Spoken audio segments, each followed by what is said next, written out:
Hey there everybody, Scudder here today, and I wanted to do a quick video on this BP oil leak thing.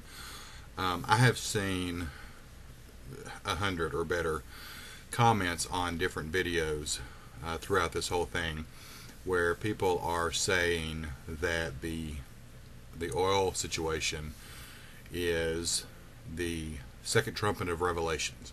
And if you don't know what I'm talking about, if you've got a Bible, you can look up scripture. It's in the book of Revelation. It is in chapter 8, and I'm going to read it for you so that you'll understand what they're saying. Starting at verse 8 in chapter 8, it says, "The second angel sounded his shofar," and that means trumpet in Hebrew, "and what looked like an enormous blazing mountain was hurled into the sea.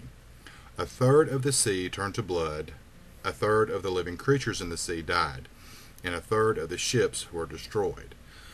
And because we are seeing so much of the sea life down there in the Gulf being destroyed by the oil and the corexit and the gases and all of that are spewing out of the earth, people are kind of getting into a fury saying that this sounds like it is the second trumpet of Revelation. And that is really kind of a false statement, because it's not. If you go back to scripture and you look, the first trumpet is this. It says, "The first one sounded his shofar, and there came hail and fire mingled with blood, and it was thrown down upon the earth. A third of the earth was burned up, a third of the trees were burned up, and all green grass was burned up." Well, obviously, we know that that has not happened yet. So the first trumpet has to happen before the second trumpet. And since the first trumpet hasn't happened, we know that this can't be the second trumpet of prophecy. So I just wanted to kind of clear that up for everybody real quick, so people don't get in a panic. Now, do I believe that what is happening in the Gulf is some kind of sign from God or something like that? Certainly. I think that God has allowed this to happen because of various and sundry reasons, I'm sure. Greed, man's pride, corruption. It could be any number of things. And it's unfortunate that we're having to deal with this, but I think that God has allowed it to happen to the degree that it has to make a point. I also think that this is going to lead to much more dire consequences than people are realizing right now. I think a lot of people out there are just saying, it's an oil spill, it's happened before, they'll stop it, they'll get it cleaned up, life will go on.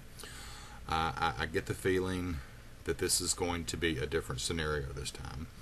I think that the consequences of what's happening are going to be much worse. I listened to the Democracy Now! Radio program last night, and I know a few people have already made videos about it.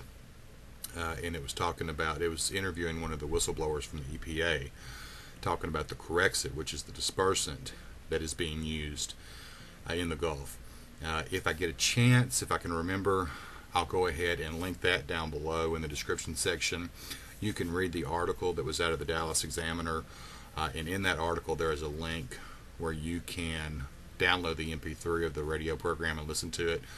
It's about 30 minutes long. You may want to, I went through about half of the program, just fast forwarded through half of the program, and that's where they're interviewing the EPA guy and a few other people talking about the corexit. It's really, really important information that you guys might want to listen to. I was going to try to use Audacity and just record the audio and upload it into a couple of videos.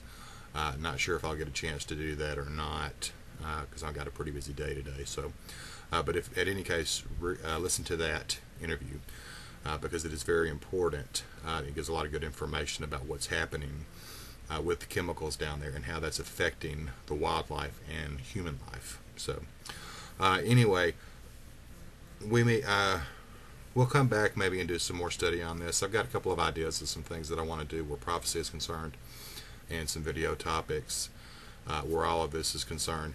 But for now, I just wanted to put that out and kind of ease the minds of a few people, or actually a lot of people out there, who are in a tizzy over this, saying that the trumpets have already started.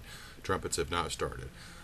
Do I think they're going to start before too long? Well, if you guys have watched my channel, you guys know that I have the Daniel's Timeline video series on my channel, and I still hold pretty closely to that. Of course, as I always say, prophecy is proven in retrospect. We won't know until after it's happened. But I believe that yes, we are now moving into the tribulation period, and there will only be, my estimation is that we're moving into it this year, and if that's the case, that means we'll only have 7 years left.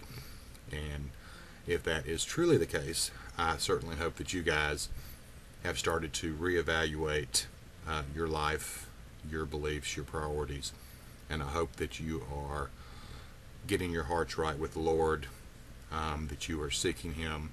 For those of you that are not saved, who have not given your lives to Jesus, I would like to encourage you to think about that, to pray about that, and to seek Him out, because if we are indeed moving into the tribulation period, you are going to need to have Him on your side. So some things for you guys to think about, and we'll do some more videos on this subject here before too long. You guys take care. We'll talk to you later.